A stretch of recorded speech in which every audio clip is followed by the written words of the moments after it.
नमस्कार, आप देख रहे हैं 4 PM और मैं हूं आपके साथ सिमरन। बिहार में एक ओर जहां राहुल गांधी की वोट अधिकार यात्रा में गदर मचा रखी है, तो वहीं दूसरी ओर पटना पहुंच के रैली में तब्दील होने वाली यात्रा पे मोदी और नीतीश बाबू की सरकार अडंगा लगाने पे आमादा हो गई है। बड़ी खबर निकल के सामने आ रही है कि राहुल गांधी की पटना रैली को अचानक कैंसिल कर दिया गया है। और सिर्फ इतना ही नहीं, सुशासन बाबू के राज्य में भाजपा के कार्यकर्ता की हुड़दंगई भी सामने आई है। हालांकि पूरे मामले में राहुल गांधी ने अपनी सीक्रेट टीम भी उतार दी है, जिसको लेके ना सिर्फ नीतीश बाबू बल्कि मोदी सरकार की सिट्टी पिट्टी गुम है।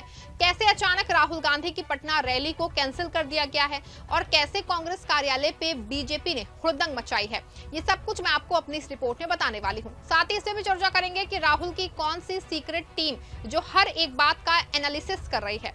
दोस्तों, आपको बता दें कि राहुल गांधी की वोट अधिकार यात्रा 25 जिलों और 1300 किलोमीटर की यात्रा करके 1 सितंबर को पटना पहुंच रही है। अभी तक तो प्लान ये था कि राहुल गांधी की यात्रा पटना के गांधी मैदान में एक रैली में तब्दील हो जाएगी और वहां से समापन होगा, लेकिन राहुल की यात्रा पटना पहुंचने से पहले ही बहुत बड़ा खेल हो गया है। अचानक पटना प्रशासन ने राहुल गांधी की वोट अधिकार यात्रा की पटना रैली को कैंसिल कर दिया है, यानी कि राहुल की पटना रैली के प्रशासन ने परमिशन उसको नहीं दी है। खबर देखिए, खबर मौजूद है और इसमें साफ साफ लिखा है, राहुल गांधी की गांधी मैदान में नहीं होगी रैली। अब पटना में 1 सितंबर को कांग्रेस का मेगा प्लान वोटर अधिकार यात्रा का ऐसे होगा समापन। आपको बता दूं कि हेडलाइन से ही साफ है कि राहुल गांधी की पटना में रैली नहीं होगी, लेकिन रैली क्यों नहीं होगी इसको लेकर भी खबर के अंदर सब कुछ साफ साफ लिखा है कि प्रशासन ने इसकी अनुमति नहीं दी है। लेकिन दोस्तों, बड़ा सवाल ये है कि आखिर कौन सी वजह है कि प्रशासन ने अनुमति नहीं दी है। खबर सामने आई है कि सुरक्षा कारणों का हवाला दिया गया है। आपको बता दूं कि खबर तो यहां तक सामने आई है कि बीजेपी को डर है कि राहुल और तेजस्वी की ये रैली बिहार ना सिर्फ नीतीश बाबू की बल्कि मोदी सरकार की चूल्हे हिला देने वाली थी। प्रशासन ने बहाना बनाया कि सुरक्षा कारण और भीड़ प्रबंधन की वजह से रैली की अनुमति नहीं दी है, जबकि सच्चाई ये है कि ये मोदी और नीतीश सरकार रैली को रोक के राहुल गांधी के दावों को वही चाहते हैं कि बिहार की जनता राहुल की आवाज सुने। लेकिन इंडिया गठबंधन ने हार नहीं मानी। रैली कैंसिल होने के बाद अब वो पटना में एक भव्य पद यात्रा की तैयारी कर रहे हैं, जो गांधी प्रतिमा से शुरू होकर अंबेडकर प्रतिमा तक जाएगी। इस पद यात्रा में हजारों कार्यकर्ता शामिल होंगे। गांधी मैदान की रैली भले ही कैंसिल हो गई, लेकिन ये पद यात्रा बीजेपी को दिखा देगी कि बिहार की जनता को दबाया नहीं जा सकता। सवाल ये है कि क्या बीजेपी और प्रशासन इस पद यात्रा को भी रोकने की हिम्मत करेंगे, क्योंकि हाल ही की घटनाओं को देख के लगता है कि बीजेपी हर हथकंडा अपनाने को तैयार है। इसमें एक घटना दरभंगा से भी हुई थी, जिसमें एक व्यक्ति द्वारा पीएम मोदी और उनकी मां को अपशब्द कहा गया, जिसे बीजेपी ने अपने सियासी ड्रामे का हथियार बना लिया। एक 33 सेकंड का वीडियो वायरल हुआ, जिसमें मंच पे कांग्रेस और राजद के झंडे दिखे। लेकिन सच्चाई ये है कि राहुल और तेजस्वी उस वक्त वहां थे ही नहीं, फिर भी बीजेपी को इसे मौके की तरह भुनाया और राहुल तेजस्वी को बदनाम करने की साजिश रची। आपको बता दूं कि ये मामला यही नहीं रुका, बल्कि पटना में इसको लेकर एक बहुत बड़ा खेल हो गया। एक और जहां पटना प्रशासन राहुल गांधी की रैली को रोकने के लिए प्रशासन ने सुरक्षा कारणों का हवाला देते हुए रैली की परमिशन नहीं दी, तो वहीं दूसरी ओर दरभंगा की घटना में प्रदर्शन करने की बीजेपी कार्यकर्ताओं को खुली छूट दे दी है।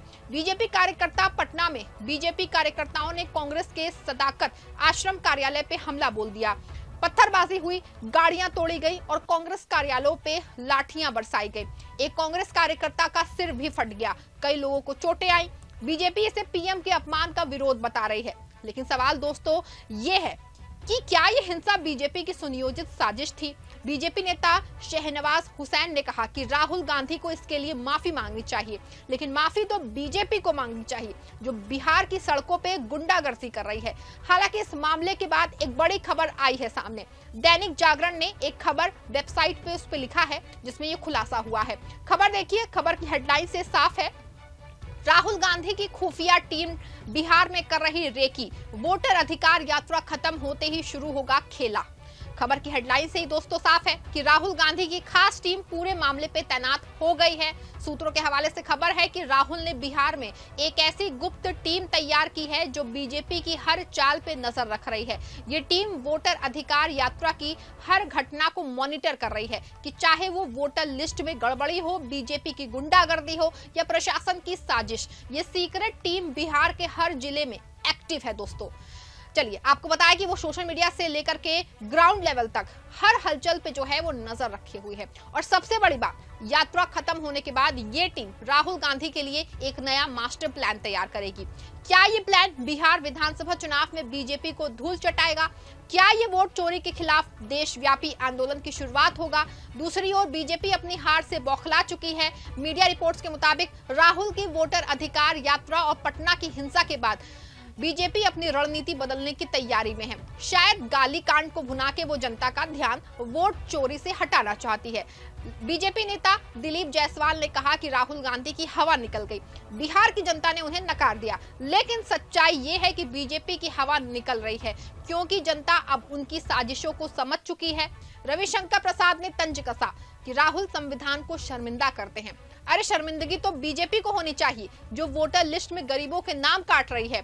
बीजेपी का दावा है कि अगर वोट चोरी होते तो कांग्रेस कर्नाटक और तेलंगाना में सरकार कैसे बनाती, लेकिन राहुल ने इसका जवाब दिया, वोट चोरी के सबूत हमारे पास हैं और हम इसे हर मंच पे उजागर करेंगे। अब सवाल यह है कि बिहार की जनता इस सियासी ड्रामे को कैसे देख रही है। सोशल मीडिया पे दो खेमे साफ दिख रहे हैं। एक तरफ वो लोग हैं जो राहुल और तेजस्वी के साथ हैं। एक ट्वीट में लिखा कि राहुल गांधी ने वोट चोरी का मुद्दा उठा के बीजेपी की साजिश बेनकाब की। दूसरी तरफ बीजेपी समर्थक गाली कांड को लेकर भड़के हुए हैं। एक यूजर ने लिखा कि कांग्रेस और राजद ने पीएम का अपमान किया, बिहार की जनता उनको माफ नहीं करेगी। लेकिन सच्चाई ये है कि बिहार की जनता अब बीजेपी के झूठ से तंग आ चुकी है। वोटर अधिकार यात्रा ने लोगों में जागरूकता फैलाई है। पूर्णिया में एक किसान ने कहा कि मोदी जी हमें राशन और जमीन का लालच देते हैं लेकिन हमारा वोट छीन रहे हैं। क्या ये प्लान बिहार विधानसभा चुनाव में इंडिया गठबंधन को सत्ता दिलाएगा? क्या ये वोट चोरी के खिलाफ देशव्यापी आंदोलन की शुरुआत करेगा? होगा? बीजेपी की बदली रणनीति साफ दिख रही है। वो गालीकांड जैसे मुद्दों को भुना के जनता का ध्यान भटकाना चाहती है, लेकिन कांग्रेस का दावा है कि बिहार की जनता अब इसके झांसे में नहीं आएगी। राहुल और तेजस्वी ने बिहार में एक नई जागरूकता पैदा की है और सबसे बड़ी बात कि ये यात्रा सिर्फ बिहार तक सीमित नहीं है, ये एक आंदोलन बनेगा जो बीजेपी की तानाशाही को उखाड़ फेंकेगा। तो दोस्तों, बिहार की सियासत में अभी बहुत कुछ होना बाकी है। राहुल गांधी और तेजस्वी यादव ने बीजेपी की साजिशों को बेनकाब कर दिया है, लेकिन सवाल ये है कि क्या प्रशासन उनकी पदयात्रा को रोकेगा? क्या बीजेपी गाली कांड को और भुनाएगी? और सबसे बड़ा सवाल कि राहुल गांधी की सीक्रेट टीम अगला कदम क्या होगा? आप क्या सोचते हैं? क्या वोटर अधिकार यात्रा बिहार में सियासी समीकरण बदल देगी या बीजेपी और नीतीश बाबू की जोड़ी कमाल दिखाएगी? आप जो भी सोचते हैं अपनी राय कमेंट में जरूर लिखिएगा। इस खबर को लाइक और शेयर भी जरूर करिएगा।